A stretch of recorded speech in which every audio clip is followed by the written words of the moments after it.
So you want to start an innovation project, but head office says, no, we're in financial lockdown. Well, there are ways to get around that. You can borrow from the tools of entrepreneurs and startups.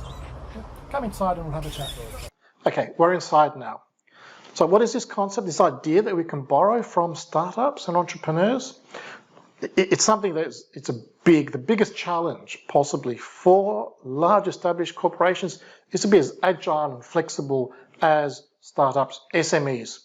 So the concept we use is bricolage. Yes, it's the French word for DIY. It has a long, good tradition in the, not only in the entrepreneurship literature, but broadly in innovation and knowledge creation.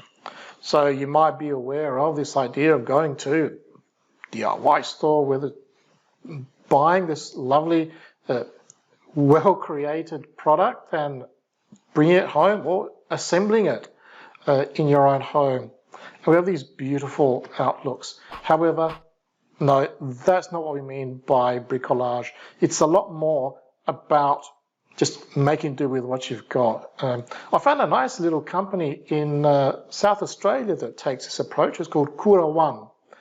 And they managed to bring very useful, effective products to market at a very affordable, cheap price.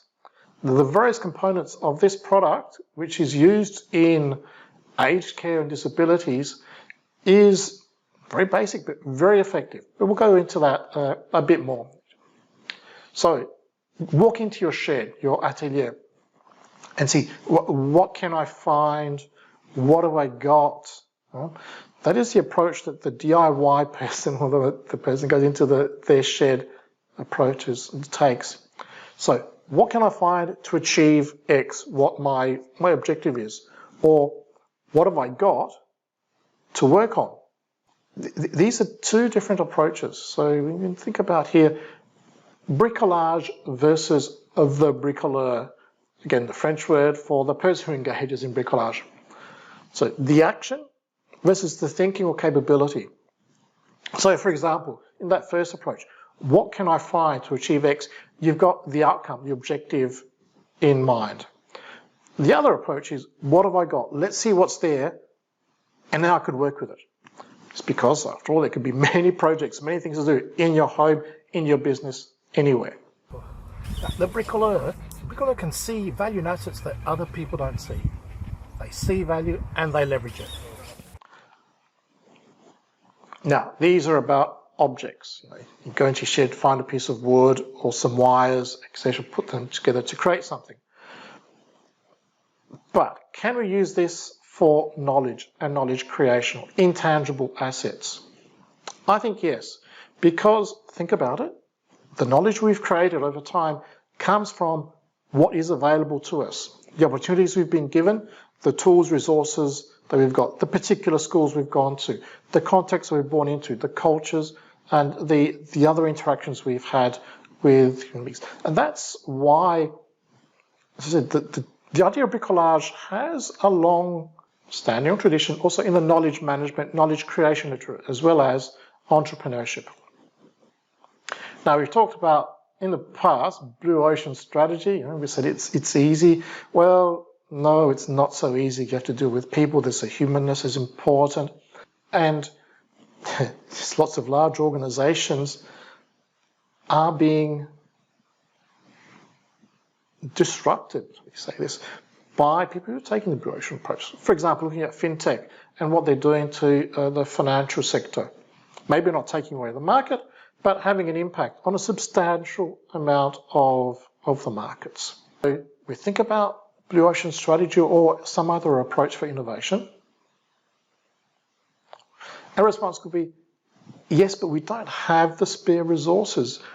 Budgets are being cut. How do you go about creating a new project? Well, let's go back a bit to what I was saying about blue ocean strategy. Look at your ambitious direct reports. I talked about creating small teams of ambitious people who've got energy. So you're the CEO, general manager, or whatever level you are. Obviously, you know the people one step below. Do you know beyond that? Seek them out. If you don't know them, call them out. Have a call for innovative ideas. Maybe set up a competition or a particular project. We can talk a bit more about that. What is important to note is if they are the ambitious, exciting, energized people that you want to create innovations or new projects, they will find the time for something exciting, if that's what drives them. Ask customers.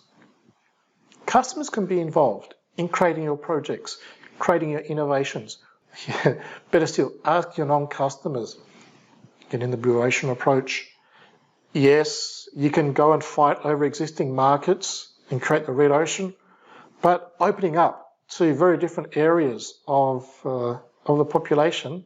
Think about the Nintendo Wii and the Shift. Think about Cirque du Soleil. Brilliant examples of opening up completely new markets and redesigning, rethinking what's going on. And as I said, maybe the fintech are doing this. They know who the people are who are either not customers or are very disaffected customers, say in the banking sector. Again, a response could be, okay, we find the time, but there's still no budget. Head office will not approve any new funding. How do we deal with this? I've got three potential answers. First of all, this time of financial lockdown will finish. There will be a time when we go back to some normality, if you want to use this term. Maybe we're approaching that already in terms of mindset. But the corporations will come out of it at the other end. Some will, most will, and there will be appetite for renewed growth and new projects. And when the corporation is ready for new growth, you'll be there with your ideas and good projects for them to consider. Number two, carve out your own resources. Going back to thinking about those teams of ambitious, energized people, they found the time, they're likely also going to know how to find the money, or maybe you do too. What about all those processes you have to engage with that really not so important, are not adding value to your customers or your stakeholders? Remember, these people are ambitious, they will know where to look or how to look. And I'm sure you've asked yourselves so many times, why are we doing this? Is it just because we've always done it? Is it because head office is asking us, telling us to do it? It just makes no sense. Always there will be ways of carving out activities of time that are either destroying value or not adding any value. From what you've got, eliminate things that are not adding value. And number three, maybe you can embed the project into your professional development. So combining learning with practical outcomes. And it could be that you've got the project and you engage and encourage people to learn along the way and you build the learning into the routines for your businesses, or you start from workshops, teaching you approaches to do things and making sure it is practically embedded in a new product, new service. And along the way, you're building social capital in the process. That's the engagement amongst the people in your team. Amongst the people in your team, but also vertically between the leadership and the different levels of the hierarchy. Most important, especially in times like these with the lockdown, so there are many countries in financial and physical lockdown. It's the physical lockdown that is very difficult, has an impact on motivation and emotions, well-being of people.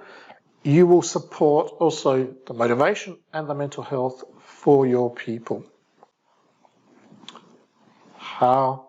Well, I have mentioned some examples.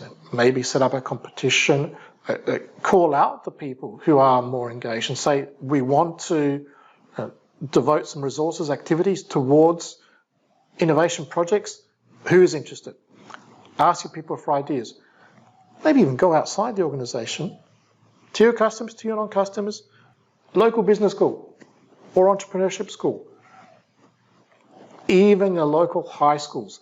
Very intelligent, very engaged, energetic people in the schools that are willing to learn, like to put into practice what they're thinking.